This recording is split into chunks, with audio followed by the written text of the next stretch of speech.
Hello मेरे प्यारे भाई एंड बहनों, आप सभी का अपने आयंस क्लासेस में स्वागत है। हम सभी आज लेक्चर नंबर 5 बहुपद का लेक्चर नंबर 5 देखने वाले हैं। इसमें हम लोग द्विघात बहुपद जो अपने कक्षा 10वीं की सिलेबस में है, द्विघात बहुपद क्या होता है, द्विघात बहुपद के कितने शून्यक होते हैं, घात कितनी होती है, उसकी ग्राफी आकृति क्या होती है, शून्य कैसे निकालेंगे कैसे नहीं, हम लोग ये देखते हैं। उसके बाद हम लोग देखेंगे शून्यकों का योगफल और गुणनफल अगले लेक्चर में। पहले हम देख लेते हैं द्विघात बहुपद। द्विघात बहुपद के बारे में हम लोग यहाँ पे जानकारी इकट्ठा करते हैं। द्विघात बहुपद तो आपको पूछ सकता है द्विघात बहुपद क्या होते हैं क्या नहीं होते, आप जानते रहिएगा। द्विघात बहुपद में बहुत अच्छा समझिए, पहला पॉइंट समझिए कि चर की उच्चतम घात, चर की उच्चतम घात कितनी हो, उच्चतम घात, चर की उच्चतम घात 2 हो। यदि चर की उच्चतम घात 2 हो तो कितने की घात बहुपद कहलाएगा, द्विघात बहुपद। अगला पॉइंट हम लोग द्विघात बहुपद में समझेंगे, चर की उच्चतम घात यदि 2 हो तो द्विघात बहुपद।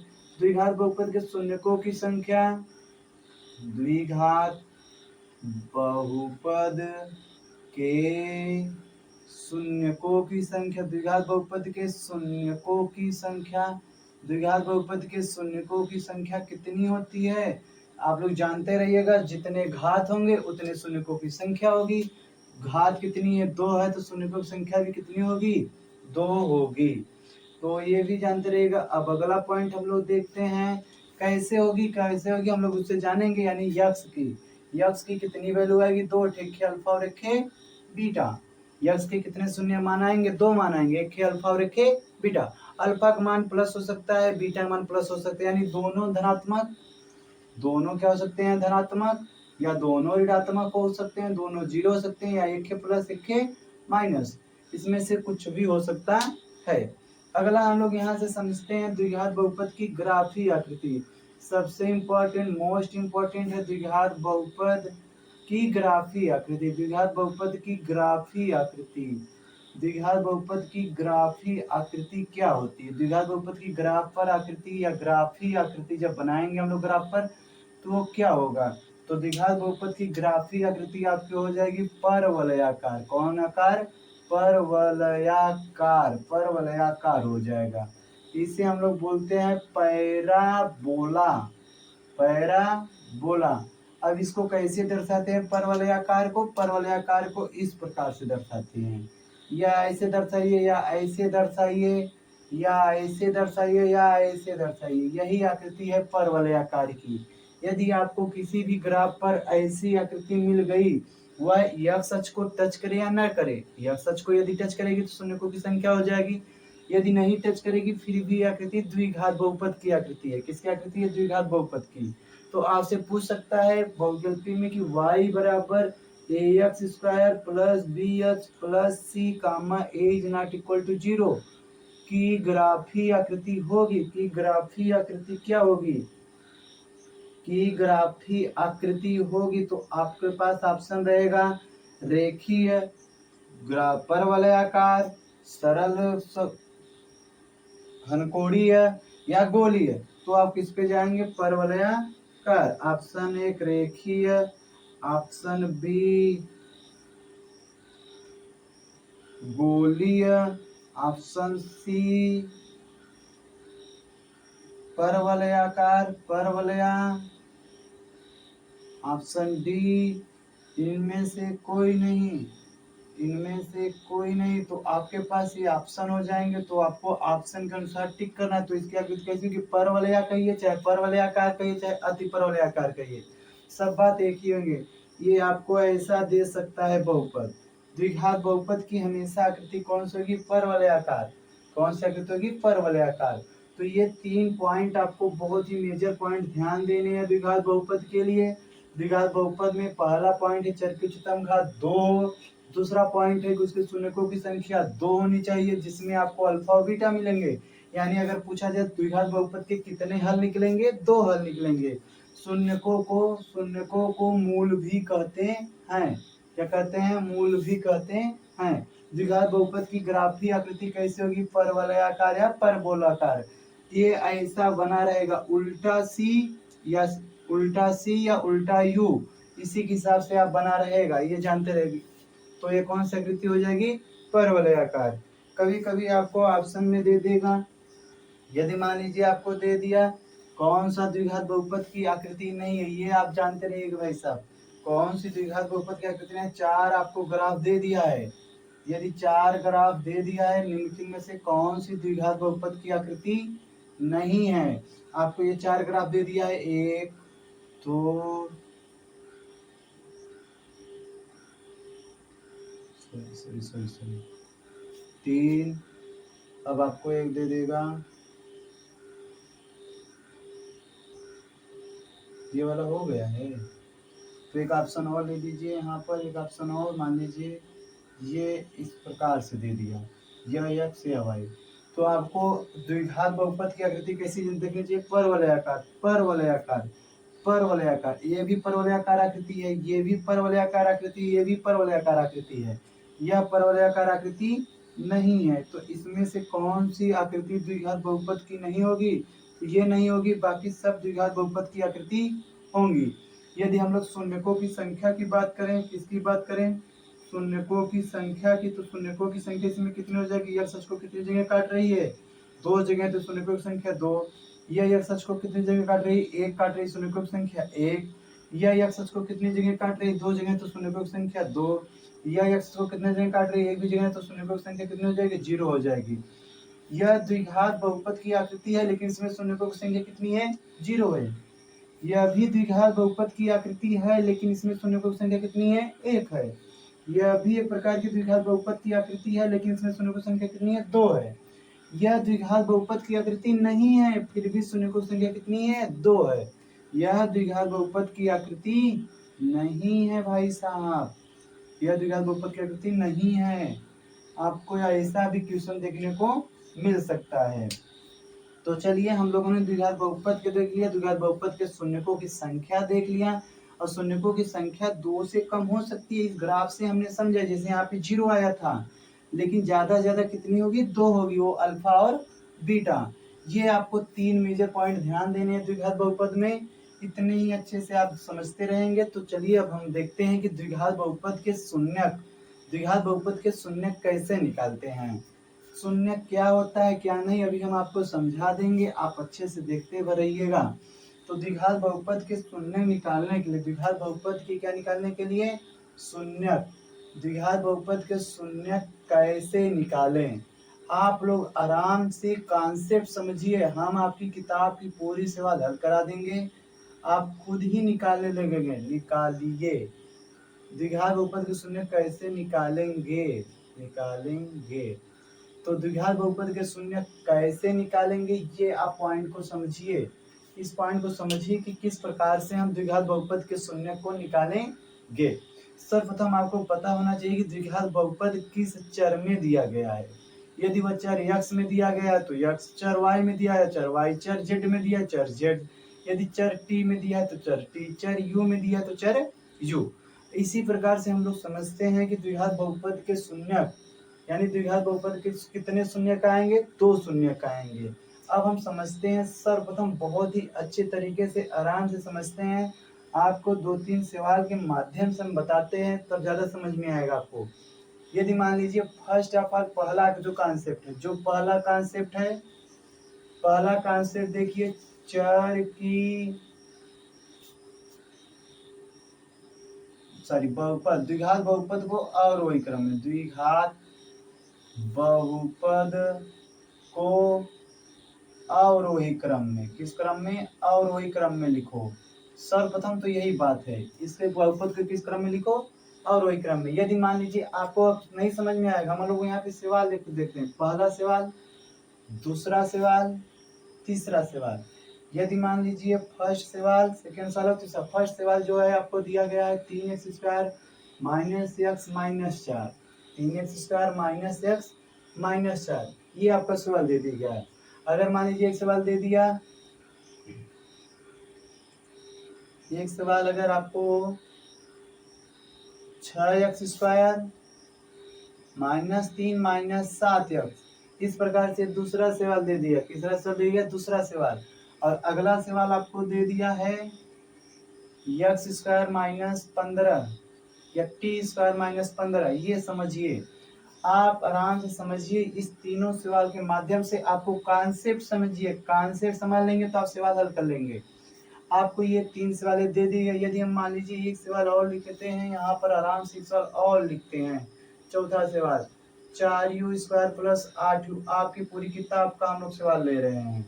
आराम से आप देखते रहिएगा, समझते रहिएगा। अलग अलग प्रकार की सवाल हैं, अलग अलग चर में दिखाई दे रही होंगी और सब में अलग अलग पद उपस्थित हैं, फिर भी सभी सभी कितने हैं, द्विघात बहुपद हैं। तो हम लोग कॉन्सेप्ट में concept number 1, concept number first, concept number first क्या देखेंगे, अवरोही क्रम। क्या देखेंगे, अवरोही क्रम। कॉन्सेप्ट फर्स्ट में क्या देखेंगे भाई साहब, अवरोही क्रम। अब हम देखेंगे यहाँ पे कौन कौन अवरोही क्रम में हैं, यानी अवरोही क्रम चर की उच्चतम घात से निम्नतम घात में कौन कौन है, कौन कौन है। तो ये देखेंगे, ये 2 है, यह 1 है, यह 0 है, यानी यह तो अवरोही क्रम में है। 3x square minus x minus 4, यह अवरोही क्रम में है। चर की घात पहले 2 फिर 1, यहाँ पे x घातें कितनी है, 0 है। हम लोगों ने अचर बहुपद में पढ़ा था, अचर बहुपद में चर की घात कितनी होती है, 0 होती है। यह देखिए यहाँ पे 2 है, यहाँ पर 0 है, फिर 1 है। तो यह अवरोही क्रम में नहीं है, तो अवरोही क्रम में ना हो तो उसे क्या करेंगे, अवरोही क्रम में बनाएंगे। तो 6x स्क्वायर लिखेंगे, माइनस 7x लिखेंगे, उसके बाद माइनस 3 लिखेंगे। अगला वाला देखते हैं, इसमें कौन सा पद नहीं है। अब बताइए इसमें कौन सा पद नहीं है, 2 है और यह 0 है।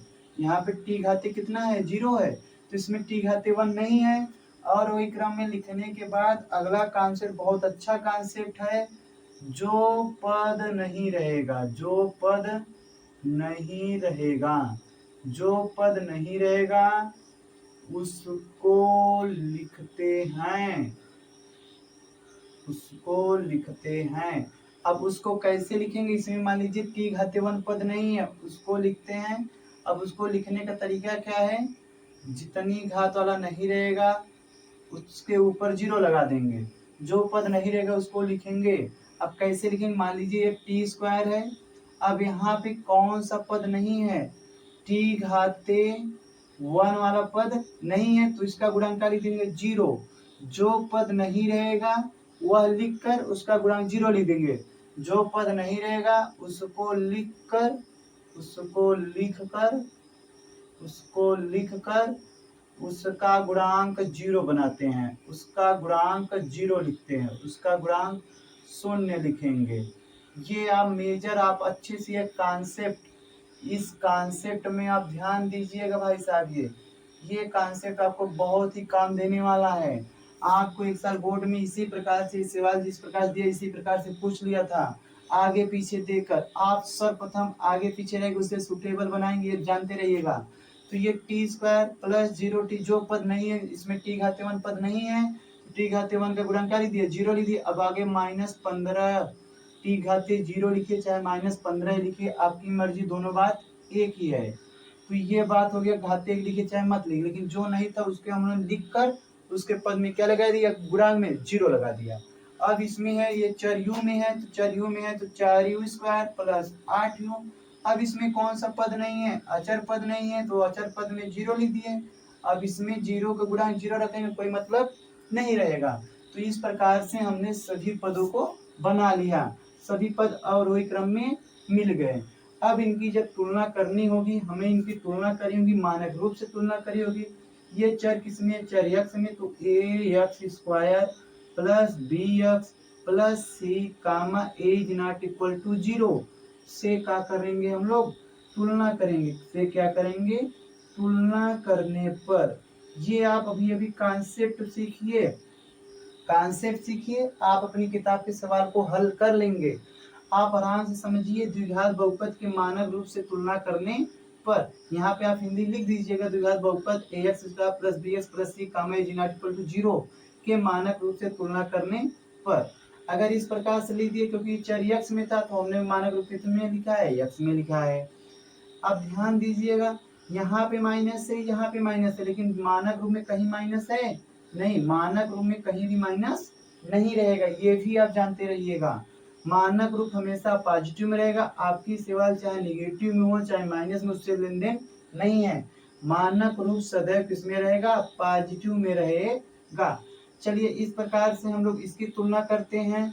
ax square plus b x plus c comma is not equal to 0 से तुलना करने पर, यानी द्विघात बहुपद होने के लिए एक्स स्क्वायर का गुणांक 0 ना हो। इस प्रकार से ये भी हमने कर लिया। अगर हम इसकी तुलना करते हैं, इसकी तुलना करेंगे तो ये चर किसमें है? टी में है। तो आपको मानक रूप a t square plus b t plus c comma as not equal to 0 से तुलना करेंगे। क्यों? क्योंकि ये चर कितना में है? टी में है। ये आप जानते रहिए। हमने कहा है ना, हमने यदि अलग अलग प्रकार की सवालें उठाए हैं तो आप जानते रहिएगा, आपको अलग अलग प्रकार को हल देखने को मिलेगा। चलिए अब अगला सवाल हम देखते हैं। ये चर किसमें? यू में। अब आप समझ रहे होंगे इसको कैसे करेंगे। A u square plus b u plus c comma as not equal to 0 से क्या करेंगे हम लोग? तुलना करने पर। हालांकि अब यहाँ तक आप हमारी बात को समझ लिए होंगे। अब तुलना कैसे करेंगे, तुलना करने से पहले कितनी विधि लगाएंगे, क्या लगाएंगे, आप लोग समझ लिए होंगे। तो एक बार हम सबकी चर्चा कर देते हैं। यदि आपका घात समान नहीं है, और सॉरी यदि आपका घात अवरोही क्रम में नहीं है तो हम उसे चर के और घात के अवरोही क्रम में बनाएंगे। और यदि कोई भी पद नहीं है, जो पद नहीं रहेगा उसे लिख कर उसका गुणांक 0 लिख देंगे। अचर पद नहीं रहेगा तो 0 लिख देंगे। यदि टी का गुणांक नहीं रहेगा तो टी के गुणांक में क्या लिख देंगे? 0 लिख देंगे। तो ये आप समझते रहिएगा। अगला अब आगे की जो बात करनी है, अब यहाँ से हम लोग एक्स स्क्वायर गुणांक 3 है, यहाँ पे एक्स स्क्वायर गुणांक 1 है। अब गुणांक को, किसी भी के गुणांक को हम लोग चिन्ह सहित लिखते हैं। जैसे यहाँ पे एक्स स्क्वायर गुणांक 1 है तो हम लोग क्या लिखेंगे? ए बराबर क्या लिखेंगे? ए बराबर। अब यहाँ पे एक्स स्क्वायर गुणांक 3 है तो ए बराबर कितना आ जाएगा? 3 आ जाएगा। अब यहाँ पे एक्स का गुणांक प्लस बी है तो प्लस बी लिखे, यहाँ पे प्लस बी है बराबर। अब यहाँ पे एक्स का गुणांक 1 है, यहाँ पे 1 है, कितना? 1। लेकिन हम किसी भी गुणांक को चिन्ह सहित लिखते हैं। आपको गुणे में 1 है लेकिन दिखाई नहीं दे रहा है तो b बराबर कितना लिखेंगे? -1। c बराबर अचर पद c प्लस में है, लेकिन c का जो अचर पद है वो किस में है? माइनस में है। तो किसी भी के गुणांक को चिन्ह सहित लिखते हैं, ये भी जान लीजिए। गुणांक को चिन्ह सहित लिखते हैं, चिन्ह सहित लिखते हैं, ये जान लीजिए। प्लस या माइनस चिन्ह सहित लिखते हैं। प्लस को लिखा नहीं जाता है, माइनस को तो लिखा जाता है, ये जानते रहिएगा। तो ये आपका गुणांक हो गया। समझ में आया यहाँ तक? यहाँ तक यदि आपको बातें समझ में आएगा तो आप बहुत ही आसानी से कर लेंगे। अगर हम लोग इसके लिए बात करें, ए बराबर कितना हो जाएगा? ए बराबर कितना हो जाएगा? 6। बी बराबर कितना हो जाएगा? -7। बी बराबर -7। सी बराबर -3। ये हल है आपको एक तरफा एक घात को अवरोही क्रम में बनाने का। नहीं तो बहुत लोग b बराबर -3 करते, क्योंकि वो सोचते हैं दूसरा पद ही b होता है। तो क्यों हुआ, हम लोग अच्छे से समझेंगे भाई। यह 4 नंबर यहाँ से आपको बोर्ड के पेपर में बहुत ही अच्छे से कॉन्सेप्ट यदि पता होंगे तो आप सवाल लगाने में बहुत ही सरल है। अगला यदि टी स्क्वायर गुणांक a है, यहाँ पे टी स्क्वायर गुणांक, तो a बराबर कितना हो जाएगा? 1 हो जाएगा। टी का गुणांक b है, यहाँ टी का गुणांक 0 है तो b बराबर कितना हो जाएगा? 0 हो जाएगा। c बराबर कितना हो जाएगा? चिन्ह सहित हम लेंगे तो -15 हो जाएगा। इस प्रकार हम ए बी सी का मान ज्ञात कर लेते हैं। अब इसमें हम लोग देखेंगे तो u का गुणांक 4 है तो u का गुणांक a है तो a बराबर कितना आ जाएगा? 4 आ जाएगा। u गुणांक 8 है, u गुणांक b है तो u गुणांक कितना आ जाएगा? b बराबर 8 आ जाएगा। c बराबर कितना है? 0, तो c बराबर क्या लिख देंगे? 0 लिख देंगे। तो आप लोगों को समझ में आया होगा कैसे हम लोग सर्वप्रथम द्विघात बहुपद के लिए कॉन्सेप्ट में हम लोग क्या क्या समझें। हम लोग इस प्रकार से इतना समझ लिए हैं। अब इस कॉन्सेप्ट के साथ अब हम लोग 2 सवालों को अच्छे से विस्तार से समझते हैं, और सभी सवालों के लिए शून्य ज्ञात करना बहुत आसान है। आपको ये 2 सवालों के लिए हम लोग अच्छे से देख रहे हैं, बता रहे हैं आपको कि शून्य कैसे ज्ञात करेंगे। आराम से आप लोग समझते रहिएगा। फिर से हम लोग बता दे रहे हैं, ये था कॉन्सेप्ट। अब हम सिर्फ और सिर्फ आपके 2-3 सवाल लेके चलेंगे। कॉन्सेप्ट में कैसे करना है, कैसे नहीं करना है, आपको आराम से हम विधौते से बताते हैं। हर एक सवाल को आपको आसानी से समझिएगा। यदि मान लीजिए आपकी एनसीईआरटी में जो सवाल दी गई है वह सवाल है x² -3x -4। ये आपकी एनसीईआरटी की सवाल है। इसमें आपको शून्य ज्ञात करना है। क्या ज्ञात करना है? शून्य ज्ञात करना है। और एक सवाल दे दिया है 2x² माइनस 8x। एक सवाल और दिया है, वो सवाल है 2x² माइनस 8x। आप कहेंगे कि एनसीईआरटी नहीं, हम आपको एनसीईआरटी में दिखाएंगे, आपके उदाहरण से पहले ही बहुत सारी सवालों को ऐसे ही उधर दिया है। अगला सवाल है 2x² माइनस 8x प्लस 6।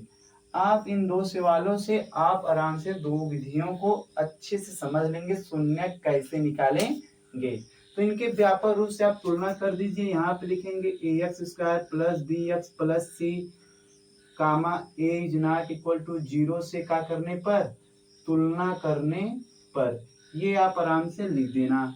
अगर इतना लिखने के बाद आपको हम हर एक सवाल इसमें लिख गए, आप बताइए a बराबर कितना आ जाएगा? 8। b बराबर कितना आ जाएगा? -3। c बराबर कितना आ जाएगा? -4। अब उसके बाद हम लोग लिखेंगे a गुणे c। इतना तो हम लोग पिछले सवाल में ही कर लिए थे। अब हम यहाँ से लिखेंगे a गुणे c, यानी a का और c का गुणा। ए और सी का मान -4, तो -4 गुणा 1 में करेंगे कितना आ जाएगा? -4 आ जाएगा। ऐसे ही ये भी सवाल को हम लोग इसीलिए कर लेते हैं आराम से। यहाँ पर अगर लिखने का तरीका हम आपको बता दे रहे हैं, द्विघात बहुपद आपको पहले कॉन्सेप्ट आना चाहिएगा कि मानक रूप, द्विघात बहुपद के मानक रूप। अब ये चर x में है तो ax² plus bx plus c। बस आपको देखना है चर x में है या नहीं। यदि x में होगा तो सत्तो x, अगर y में होगा तो सत्तो y, अगर z में होगा सत्तो z, या t में होगा तो सभी जगह t। अब comma a is not equal to 0 से क्या करने पर? हम लोग तुलना करने पर। आप लोग आराम से दोनों सवाल को साथ में लेने का वजह बहुत अच्छा है, आप लोग कॉन्सेप्ट समझेंगे और हम लोग इस सभी सवालों में इतना उतारेंगे आप समझ नहीं सकेंगे। आप देखते रहिएगा कितना इसमें सभी उतारने का ही फॉर्मेट चलेगा। तो इसमें हम लोग क्या लिखेंगे? a बराबर 2, b बराबर -8, c बराबर 6। अब a गुणे c करेंगे, 2 गुणे 6 कितना आ जाएगा? 12 आ जाएगा। कितना आ जाएगा?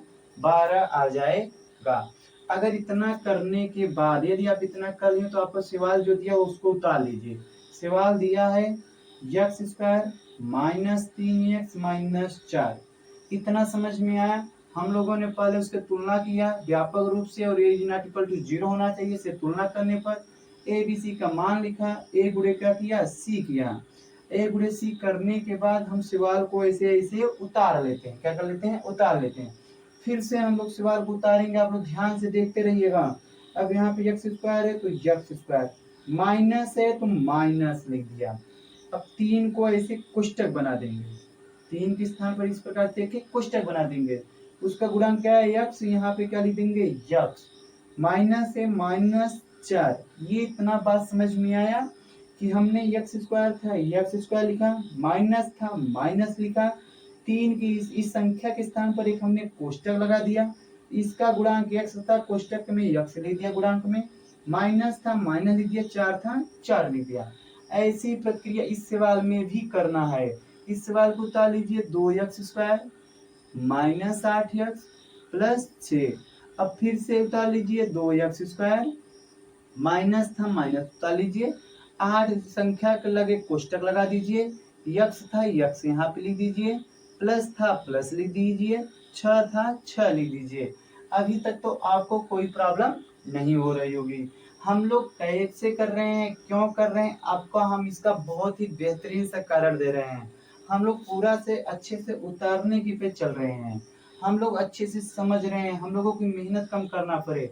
द्विघात बहुपद की शून्य कैसे ज्ञात करें, हम लोग वो ज्ञात करने का प्रयास कर रहे हैं, आपको समझा कर प्रयास कर रहे हैं भाई साहब। अब देखिए, आपको आराम से, आपको कुछ समय लगेंगे, यहीं पे आपको थोड़ी सी तिगड़मबाजी करनी है। करना इस प्रकार से है कि यहाँ पे जो 4 आया है, कितना आया? 4। हम इसी के गुणांक एक बार थोड़ी सी अपनी निगाह से इग्नोर करेंगे, थोड़ा सा इग्नोर करेंगे। यदि AC बराबर कितना है? -4 है तो हम 4 का दो संख्या का गुणनखंड करना है, यानी क्या करना है? दो संख्याओं का गुणा करना है। दो संख्याओं क्या करना है? गुणा करना है। गुणा चिन्ह यही होता है। तो दो संख्याओं का इस प्रकार से, यदि मान लीजिए संख्या 1 है संख्या 2 है, इन दोनों का गुणा कीजिए और कितना आ जाए? वो 4 आ जाए। कितना आ जाए? 4 आ जाए। दो संख्याओं का इस प्रकार से गुणा कीजिए कि वो 4 आ जाए और उनको, अब 4 का गुणांक क्या है, माइनस है, 4 का गुणांक क्या है, माइनस है, और उनको घटाइए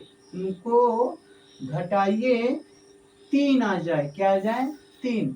अब हम लोग यहाँ पे तो ध्यान दीजिए b का गुणांक क्या है, -3 है, b का गुणांक क्या था, -3। और आप ध्यान दीजिएगा इस माइनस वाले को हमने इस माइनस वाले को यहाँ पर लिख दिया है, तो सिर्फ और सिर्फ बचा क्या है, +3। बचा क्या है, +3। यानी गुणा करने पर 4 आए और घटाने पर कितना है, 3 आए। क्यों, क्योंकि इस माइनस को हम लोगों ने यहाँ पर क्या किया है, लिख दिया है। देखिए आप यहाँ से -3 था, -3 माइनस को हमने यहाँ पर लिख दिया, तो बचेगा क्या, +3। बचेगा क्या, +3। तो आपको दो संख्याएं इस प्रकार से प्राप्त होनी चाहिए कि 2 गुणे 2 तो 4 आ रहा है, लेकिन 2 में से 2 घटाने पर कितना आ रहा है, 0 आ रहा है। तो ये आपकी ये दो संख्याएं नहीं होंगी। इसी प्रकार से हम लोग देखते हैं 4 गुणे 1 कितना आ रहा है, 4 आ रहा है। 4 में से 1 घटा दो, कितना आ रहा है, 3 आ रहा है। तो आपको वो दो संख्याएं मिल गई, 4 और 1। वो दो संख्याएं मिल गई, 4 और 1। तो यहाँ पर हम उन दोनों संख्याओं को क्या करेंगे, लिख देंगे। यहाँ पे 4 लिखेंगे, यहाँ पर 1। अब बड़ी बात ये आई कि भैया 4 और 1 था, बीच में तो कोई चिन्ह होना चाहिए। क्यों घटाएं, क्योंकि AC का मान क्या आया था, ऋणात्मक। तो यहाँ पे हम लोग क्या लिखेंगे, माइनस। क्या लिखेंगे, माइनस। अब आप समझिए यही 3 है ना, यह 3 कब आएगा, 4 में से घटेगा, कितना आ जाएगा, 3 आ जाएगा। बगल में माइनस है, यहाँ पे माइनस है, इधर जितना है उधर है, तो 4 में से घटाएंगे, कितना आ जाएगा, 3। इसी 3 को हमने लिखा है, आप आराम से समझते रहिएगा। बस इस प्रकार से लिखा है कि गुणा करने पर 4 आ जाए, घटाने पर, क्यों घटाने पर, क्योंकि AC का मान जो आया है इसीलिए यहाँ पे हमने माइनस लिखा है। और यदि आपको यह नहीं समझ में आया है, चलिए फिर से हम अगला देखते हैं, अगले से आपको और अच्छा समझ में आ सकता है। हम यहाँ से समझाने का आपको प्रयास करेंगे। अब देखिए यहाँ AC मान क्या आया है, पॉजिटिव आया है। AC मान क्या है, पॉजिटिव। इस कोष्टक के अंदर यहाँ क्या लिख देंगे, पॉजिटिव लिख देंगे। क्या लिख देंगे, पॉजिटिव। पॉजिटिव क्यों लिखे, क्योंकि यहाँ पर AC मान क्या आया है, धनात्मक आया है। AC मान भाई 6 दूनी 12 और 12 किसमें है, प्लस में है, तो ये प्लस यहाँ पे लिख दिए। अब प्लस के पहले संख्या होगी, प्लस के बाद ये संख्या होगी। क्या कह रहे हैं हम, प्लस के पहले संख्या होगी, प्लस के बाद ये संख्या होगी। अब प्लस है दो, यानी दो संख्याओं क्या करना है, जोड़ना है। वही बात 12 का ऐसा गुणा कीजिए, दो संख्याओं में ऐसा गुणा कीजिए कि कितना आ जाए, 12 आ जाए, और जोड़िए ऐसा कि कितना आ जाए। अब ध्यान दीजिए माइनस तो यहाँ पे लिख दिए हैं हमने, यही जोड़ने पर कितना आ जाए, 8 आ जाए। जोड़ने पर 8 आ जाए, गुणा करने पर 12 आ जाए। तो इस प्रकार से आपको वही अभी दो संख्या मिली, 4 गुणे 3 4 3 12। लेकिन 4 + 3 कितना होता है, 7। ये तो दो संख्याएं नहीं होंगी। तो आपको दोनों फॉर्मेट में वो यूज होना चाहिए। जैसे 6 दूनी 12, 6 2 8, तो दो संख्या मिल गई 6 और 2। कौन कौन मिल गई, 6 और 2। तो इस प्रकार से हम लोगों को मिल जाएगा। आपको यहाँ पे प्लस कब लगाएंगे, जब यहाँ पे AC मान धनात्मक आएगा तो बीच में आप क्या लगाएंगे, प्लस। यदि AC मान ऋणात्मक आ गया तो यहाँ पे क्या लगाएंगे, माइनस। उससे पहले क्या है क्या नहीं आपसे मतलब नहीं है। यह माइनस वाला चिन्ह हमने यहाँ पर लिख दिया था, तो AC जो गुणा या सॉरी जोड़ने पर तो ये B का मान आना चाहिए, क्योंकि इस वाले माइनस को हमने यहाँ पे क्या किया है, लिख दिया है। ये आप समझते रहिएगा। यहीं पे हमें लगता है किसी को प्रॉब्लम होगी, अन्यथा जो इस कॉन्सेप्ट को समझ लेगा उसके लिए बहुत सारी सवालों के लिए बहुपद का शून्य ज्ञात करना क्या है, बहुत आसान है। अब इसके आगे आपको बहुत ही आराम से हम लोग हल करा दे रहे हैं। x² माइनस गुणा 4 में -4, -4 गुणा x में -4x, minus minus plus, plus का गुणा 1 में कितना, प्लस गुणा 1 में यक, 1 गुणा x में प्लस यक्स हो जाएगा। ये आपको अब यहाँ पे गणित है भाई, आप गणित का यूज कर लीजिएगा। अब माइनस था, -4 लिख दिए। यहाँ पे माइनस गुणा, यहाँ पे माइनस गुणा सिर्फ कोष्टक के अंदर होगा। अब यहाँ से इसमें और इसमें आराम से हम लोग समझते हैं। यहाँ पर x² है, यहाँ पे 4x है, तो यक्स में यक्स स्क्वायर और 4x में क्या कॉमन है, यक्स क्या है, कॉमन है। जब यक्स कॉमन लेंगे बचेगा यक्स माइनस 4, और यहाँ पे प्लस था, प्लस उतार दिया। अब यक्स का गुणांक 1 है, यहाँ पे 4 है, तो 1 और 4 में क्या है, 1 है। तो कहीं कहीं यदि हमको जरूरतें लगेंगी तो हम 1 को लिखेंगे, कहीं कहीं जरूरतें नहीं लगती तो हम 1 को नहीं लिखते हैं। यहाँ पे जरूरतें हैं आपकी, 1 लिख दिए तो यहाँ पे क्या बचा, यक्स और माइनस कितना बचा, 4। अब इन दोनों में आप उभयनिष्ठ देखेंगे तो क्या क्या है, उभयनिष्ठ आपका मिल जाएगा यक्स माइनस 4, यहाँ पे x माइनस 4, यहाँ पे x माइनस 4, तो दोनों में उभयनिष्ठ कितना है, x माइनस 4। बचा का, जब x माइनस 4 कॉमन हो गया तो बचा का x, और यहाँ पे लिखा था प्लस, यहाँ से x माइनस 4 कॉमन बचा का है प्लस 1। तो इस प्रकार से ये आपको 2 शून्यक मिल गए। अब इसके नीचे हमें लिखना है शून्यक के लिए। अभी तक हमने देखिए बराबर का चिन्ह नहीं लगाया है। शून्यक के लिए, शून्यक के लिए क्या कहानी करना है भाई साहब, x माइनस 4 और x प्लस 1 बराबर क्या होता है, 0। शून्य क्या होता है, जो पूरे पद को क्या कर दे, शून्य कर दे, वही क्या कहलाता है, शून्य कहलाता है। तो हम लोग देखेंगे x माइनस 4 x प्लस 1 बराबर 0। तो पारी पारी यदि 0 रखते हैं, यदि x माइनस 4 बराबर क्या हो जाएगा, 0। यदि x माइनस 4 बराबर क्या हो जाएगा, 0, तो x बराबर माइनस 4 इधर जाएगा तो प्लस 4। इसी प्रकार यदि इसी प्रकार यदि x प्लस 1 बराबर 0 है तो x बराबर कितना आ जाएगा, माइनस 1 आ जाएगा। इस प्रकार आपको शून्य मिल गए, एक अल्फा वैल्यू हो गई, एक बीटा वैल्यू हो गई, तो आपको ये 2 वैल्यू मिल गए। अतः द्विघात बहुपद के शून्यक, अतः शून्यक अल्फा बराबर 4 तथा बीटा बराबर -1 होगा। इस प्रकार को आपको शून्य क्या हो जाएंगे, ज्ञात हो जाएंगे। आराम से हम लोग समझते हैं। सिर्फ आपको यही एक लाइन है जो आपको परेशान करेगी, बस यही एक लाइन। बाकी इसके ऊपर उतारना, इसके नीचे उतारना, बस यही एक लाइन में आपको मेहनत करना है। अब इसके आगे हम लोग यदि इसको लिखना चाहेंगे तो कैसे लिखेंगे, चलिए देखते हैं।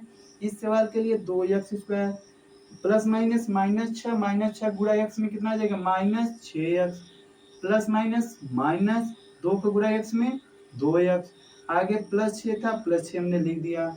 अब यहाँ पे देखिए इन दोनों में कौन कॉमन है, 2 है और 6 है, कितना कॉमन है, 2 कॉमन।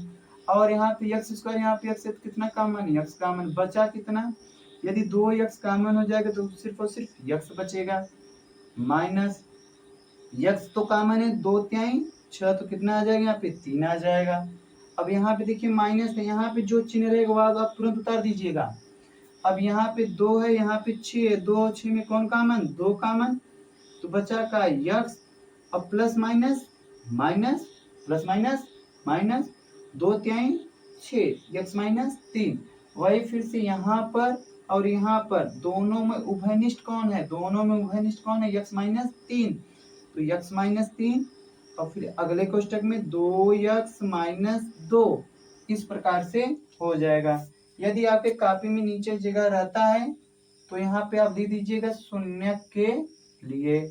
शून्यक के लिए हम लोग क्या करते हैं, बहुपद में जानते रहिएगा, शून्यक के लिए क्या आता है, बराबर 0 आता है। x -3 और 2x -2 बराबर क्या आ जाएगा, 0 आ जाएगा। फिर से देखिए, यदि आपको नहीं दिखाई दे रहा है तो यहाँ पर हम लिख दे रहे हैं, यदि x -3 बराबर क्या हो, 0 हो, तो x बराबर कितना आ जाएगा, 3। एक शून्य के मिल गया। और इसी प्रकार एक और शून्य मिलेगा। इसी प्रकार जब 2x -2, जब 2x -2 बराबर कितना हो, 0, तो 2x बराबर कितना आ जाएगा, 2 आ जाएगा, माइनस 2 उधर जाएगा, प्लस हो जाएगा।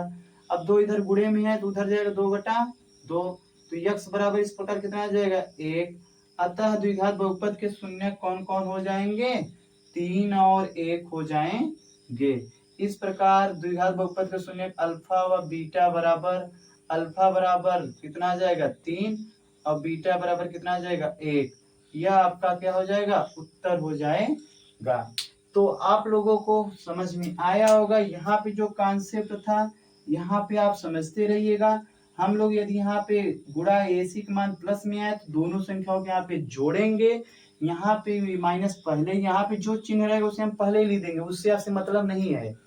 आप जानते रहिएगा और इस प्रकार से गुणा करेंगे तो वो संख्याएं मिल जाए। यहीं पे थोड़ा आपको ध्यान देना है, दोनों सवालों में या कभी भी बहुपद के शून्य निकालने बस आपको यही ध्यान देना है, अन्यथा आपको सभी फॉर्मेट उतारने के फॉर्म में है। आपको परीक्षा में या पूछेगा 2 अंक के लिए द्विघात बहुपद के शून्य ज्ञात कीजिए, 2 अंक के लिए। इसके आगे जो सवाल है हम लोग पढ़ेंगे, शून्यकों तथा गुणांकों के बीच में संबंध की सत्यता की जांच कीजिए, उसके लिए हम लोग देखते हैं एक सवाल के लिए देखते हैं हम लोग इस सवाल के लिए जांच देखते हैं, इस सवाल की जांच या इस सवाल की जांच देखते हैं। एक सवाल की जांच देख लेंगे सभी के लिए बहुत अच्छा हो जाएगा। अब हम लोग देखते हैं जांच। जांच बहुत ही आसान है, बहुत ही सरल है, आप आराम से देखते रहिएगा। अब चलिए हम लोग देखते हैं इसकी जांच। इसका हमने शून्य मिल गया है, अल्फा बराबर 4 बीटा बराबर -1। यदि हम लोग इसको परीक्षा में आ जाएगा, परीक्षा में दे देगा शून्यकों तथा गुणांकों के बीच में संबंध, शून्यकों तथा गुणांकों के बीच में संबंध, गुणांकों के बीच संबंध, या हम लोग इसी को बोलते हैं सत्यता की जांच, या इसी को बोलते हैं सत्यता की जांच, या इसी को बोलते हैं सत्यता की जांच। तो आपको ये समझ में आना चाहिए, ये दो है, दो चीज मिलकर बना होता है। पहला आप लोग जब करेंगे तो आप लोग पहला करेंगे शून्यकों का गुणनफल, सॉरी शून्यकों का योगफल। आपको फार्मूला याद होना चाहिए, ये आपको फार्मूला है, फार्मूला याद रहना चाहिए। शून्यकों का योगफल क्या कहता है चर x में, माइनस यक्स का गुणांक बटे यक्स स्क्वायर का गुणांक। ये आपको फार्मूला याद रहना चाहिए चर x में, ये आप आराम से समझते रहिएगा, ये आप आराम से समझते रहिएगा। सत्यता की जांच को हम इस सवाल के माध्यम से पूरा आपको लगवा रहे हैं, कैसे बोर्ड में लिखना है, उसके बाद कैसे लिखना है, ये आपकी कॉपी के नीचे ही लिखना है, यहाँ बगल में नहीं पाई देना है, कॉपी के नीचे लिखना है। यदि आपकी कॉपी भर जाती है तो आप पीटीओ लिखकर अगले पेज पे पहुंच जाएंगे। समझिए हम अगले पेज पर कर रहे हैं।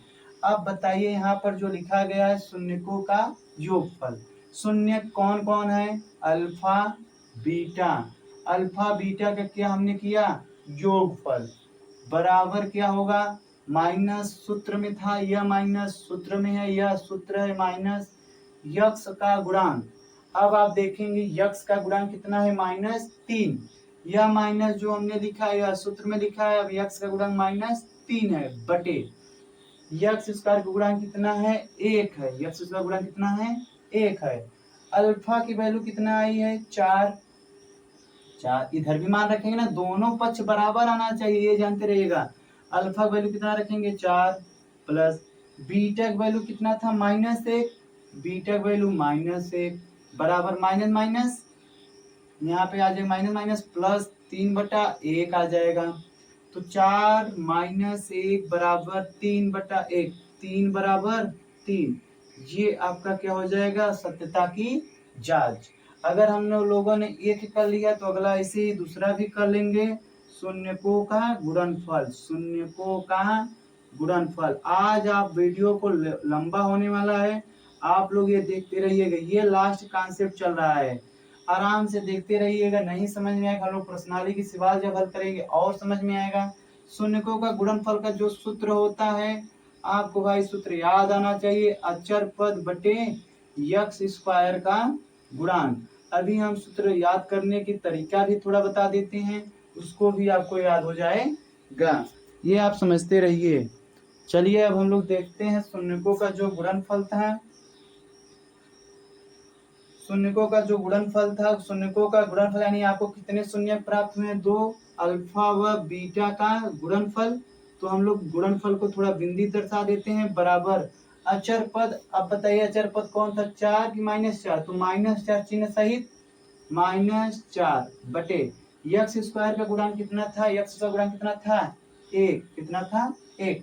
अब बताइए अल्फा की वैल्यू कितना आ गया 4 इंटू बीटा का वैल्यू कितना था -1 बराबर -4, 4 का गुणा माइनस में करेंगे -4 बराबर -4। इस प्रकार आपके सत्यता की क्या हो गई जांच हो गई। अब नीचे लिख देंगे आप इति सिद्धम, इस प्रकार सत्यता की क्या हो गई, जांच हो गई। यहाँ पे लिख देंगे इति सिद्धम। तो आप लोग समझिए, यह पूरा सवाल आपके बोर्ड के पेपर में 4 अंक में मिलता है। कितने अंकों में देता है, 4 अंकों में।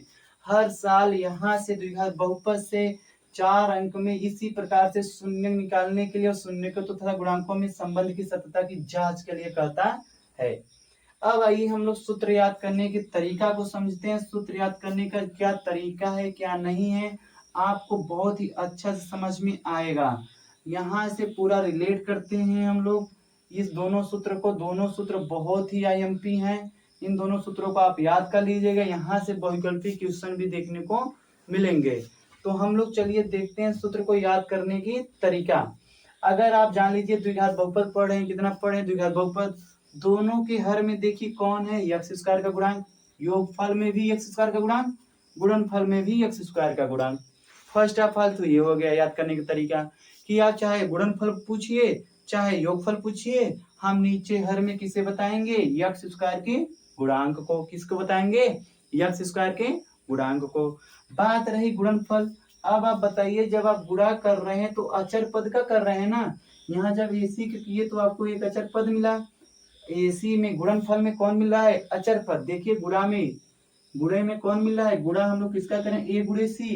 एक्स स्क्वायर के गुणांक में किसका गुणा कर रहे हैं, सी मतलब अचर पद। तो हम लोग गुणे में कौन मिलेगा आपको, अचर पद। इसके आगे प्लस माइनस नहीं लगेगा सूत्र में। यदि सवाल में माइनस है तो माइनस, सवाल में प्लस है तो प्लस, लेकिन सूत्र में माइनस नहीं लगेगा। तो गुणनफल में हम लोग ए गुणे सी किए, ए गुणे सी यानी एक्स स्क्वायर गुणा में किसका गुणा किए, अचर पद का। तो गुणनफल में कौन आ जाएगा, अचर पद बटे, और नीचे कौन आ रहा है, द्विघात बहुपद है तो एक्स स्क्वायर का गुणांक।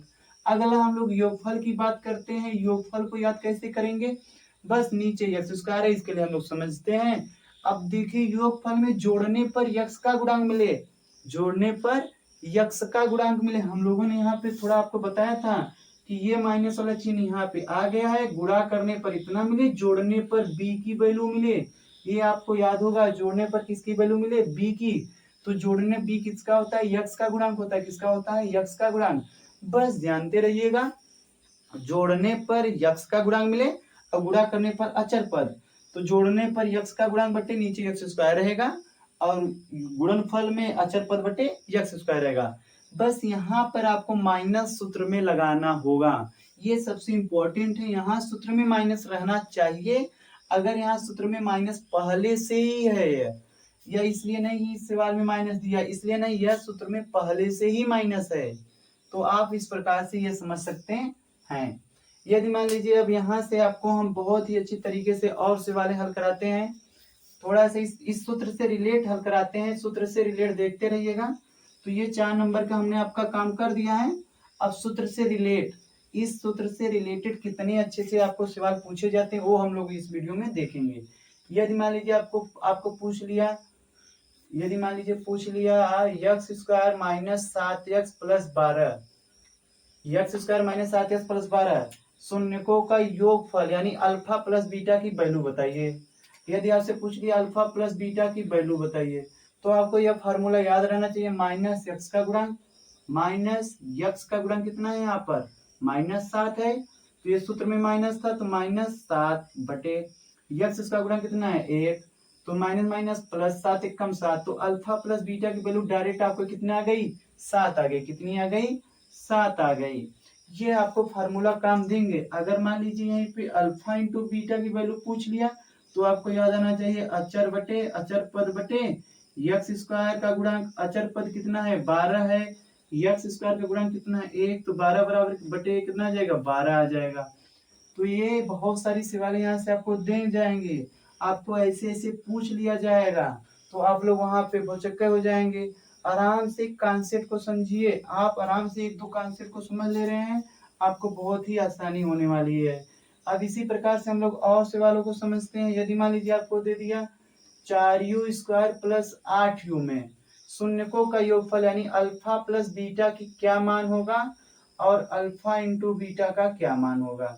अब आप लोग आराम से देखिए, हमने बताया था सर्वप्रथम बहुपद में देखेंगे सभी पद होने चाहिए। इस सभी पद नहीं है तो इसमें क्या लिख देंगे, 0 लिख देंगे। लिख दिया हमने 0। अल्फा प्लस बीटा बराबर क्या होता है, माइनस अब चर किसमें यू में है तो यू का गुणांक बटे यू स्क्वायर का गुणांक।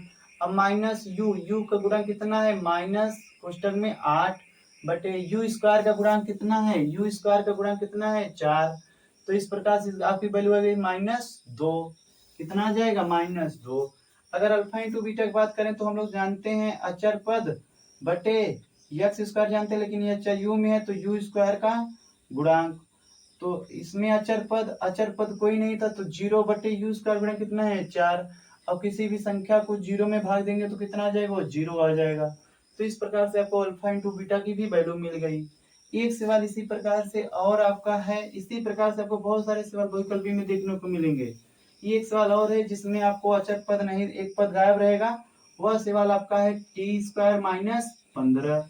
इसमें आप बताइए कि अल्फा इंटू बीटा की वैल्यू क्या होगी। यदि मान लीजिए आप सिर्फ एक पूछ लिया अल्फा इंटू बीटा, तो आप सूत्र जानते रहिए, अचर पद बटे यक्स स्क्वायर का गुणांक। अब यह तो चर यक्स में है नहीं, लेकिन हम लोगों ने यक्स स्क्वायर तो यहाँ पे हम लोग लिख देंगे टी स्क्वायर का गुणांक। अचर पद कितना है -15 बटे टी स्क्वायर गुणा कितना है 1। तो इस प्रकार कितना आ जाएगा, -15 आ जाएगा। अगर हम लोगों ने अब आगे देख रहे हैं कि अल्फा प्लस बीटा की वैल्यू पूछ लिया, तो हम लोग सूत्र में जानते हैं माइनस कोष्टक में टी का गुणांक। अब वो रहे या ना रहे, हम लोग यहाँ पे तो सूत्र में यही लिखेंगे, क्योंकि हम लोग सूत्र यक्स का गुणांक लिखते थे बटे यक्स स्क्वायर का गुणांक, यही जानते हैं ना हम सूत्र। आपको सूत्र याद रहेगा, आप बहुत ही अच्छे वैकल्पिक क्वेश्चनों को कर लेंगे। तो माइनस है, अब बस ये कितने हैं, सभी पद हैं नहीं है, तो सर्वप्रथम हम सभी पद को लाएंगे टी स्क्वायर प्लस 0t -15। अब इस प्रकार ये टी में है तो यहाँ पे टी लिख देंगे, यहाँ पे क्या लिख देंगे, टी लिख देंगे। अब माइनस सूत्र में है, सूत्र में माइनस है, अब टी का गुणांक कितना आया 0 आया, और बटे टी स्क्वायर का गुणांक कितना आया 1। अब भैया 0 में किसी भी संख्या भाग देंगे 0 आएगा, 0 का आगे माइनस लिखिए चाहे प्लस लिखिए, नो नॉट, चाहे आप जो भी लिखिए कोई मतलब नहीं है, इससे अच्छा 0 को 0 ही रहने दीजिए। तो यह आ गया alpha plus beta, alpha into beta. इसी प्रकार से आपको बहुत सारे सवाल देखने को मिल सकते हैं। तो आज के लिए हम लोग इतना ही करते हैं, बाकी आपको अगले वीडियो में लेक्चर नंबर 6 में और अच्छे से और सभी सवाल आपकी एनसीईआरटी की लेते हुए उसको भी हम लोग समझते हैं। तो यहाँ से जितना पूछा गया था हमने बता दिया, अब अगला अगले दिन। तो आज के लिए इतना ही, बाकी आपसे मिलते हैं अगले वीडियो में। तब तक के लिए धन्यवाद। जय हिंद, जय भारत। हरिम।